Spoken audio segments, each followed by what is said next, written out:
money for a car or a house or whatever, they want proof, right? That you can pay it. They're not going to go and pioneer on you. They don't want to go out on faith on you, even though you know what you're going to do. You know that if they lend you that money to start that business, buy that car, buy that house, you're going to pay it. But they're not going to show me some proof. We didn't have any proof. I was in the business 1 month. I had made a few $1,000s. But I believed. See, I saw my future in my present. It was so funny. I'm riding along with Maya. I'm trying, guys. It's good. New. I can do new. Yeah. You'll be new from now on in. I can do that one. It's spelled different, though, for me. So I was talking to the car, and I painted her future for her. Now, it's her question whether she's going to believe it or not. You see, I've seen about 20,000 people come join this business in that time period. I kind of know what I've seen. I've traveled that road. I've paved that road.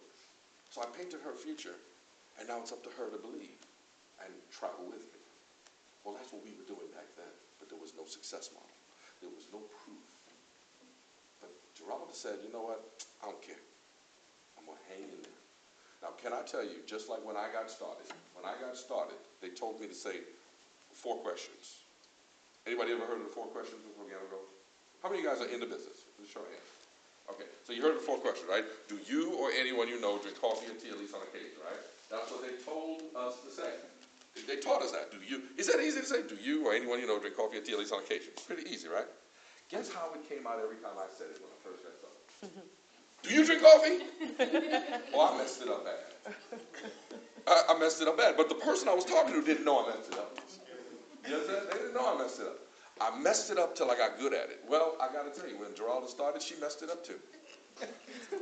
She messed this up, she messed that. It didn't matter. We messed it up. But the good news is when you're pioneering, who cares? Because you're going to learn and you're going to build. Well, here's what happened. She kept on following my lead. I kept on following David and Manitier. David and Manitier kept on following Holton Bugs. Holton Bugs is our VP of sales. Well, what happened was that $9 million in 2009 became $47 million in 2010. That's pretty good. That's pretty good. See, I know why y'all ain't applauding, because y'all didn't get nothing good. And if some of that had gone in your pocket, you'd be excited, right? You're like, oh, that's awesome.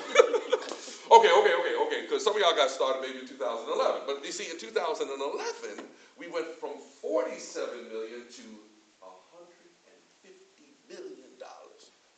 Is that pretty good? Yeah. Y'all still mad because y'all ain't getting none of that. But here's the even better news. In the first 2 quarters, the first 6 months of the year, we've already done that, and we're on pace to do over $300+ million worldwide. Now that you should get excited about, because some of that can happen in the fall in your pockets. You should get excited, because he got a lot of it. That's my friend over there. He got a lot of it. We are collectors. He's a money collector. But the reality of it is, the belief, what started as, well, we're pioneers, we're believing, has now turned into, we've got examples. And the same thing has happened, that when Geraldo started, she believed. And I remember when I first told her, go to the Netherlands. She didn't ask me why. We had just opened up here. She just said, I want to come. And yes, there was some resistance. People didn't see it, didn't get it. But she kept on following the direction. And while she was here, we were building in the U.S. And while she was here, we were helping, doing calls here, sending product, whatever it took to build. Because that's what pioneers do. Pioneers get in the front of something big, and they work until it comes to success. Is anyone excited about being a pioneer? Yeah? No, you don't have to. See, that's what I'm saying. The pioneer position is not for everyone. Agree? Yeah. Agree? Yeah. Not everyone wants to go out there and take the bumps and the bruises. I can tell you for sure. Lloyd was one of them. She got a bump and a bruise, and she's like, I'm out. Call me later. Go.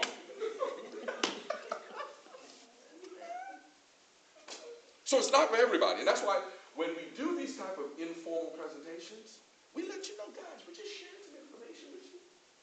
If nothing else, we hope you'll understand that we do have powerful product that has been changing some lives.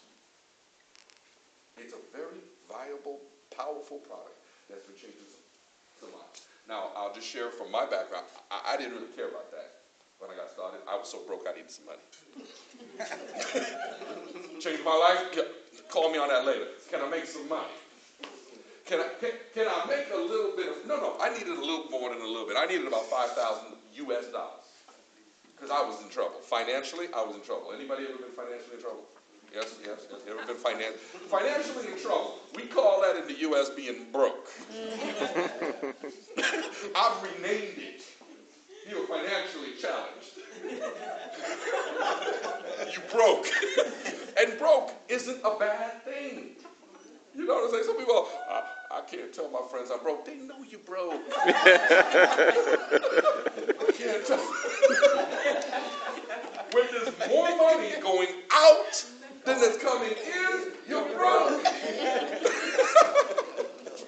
they know. So I was broke. I didn't care. Health? Okay, great. Can I make some money? That's all I want to know. Can I make some money? And I didn't believe this coffee thing was going to work, but I saw this young man, 21 years younger than me, with no experience like me. See, I was a learned man. I was educated. I was professional. I was a chief, see, this is going to sound good. I was a chief financial officer. Broke. I was one of the broke ones. And it wasn't my fault. Look, see, I tell everybody it wasn't my fault. We had an economic shift in the U.S.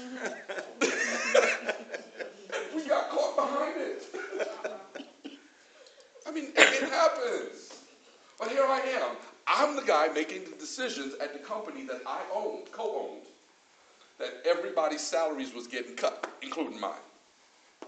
By the time I was done cutting salaries, there was only enough to get by for me to pay my child support. Not child support.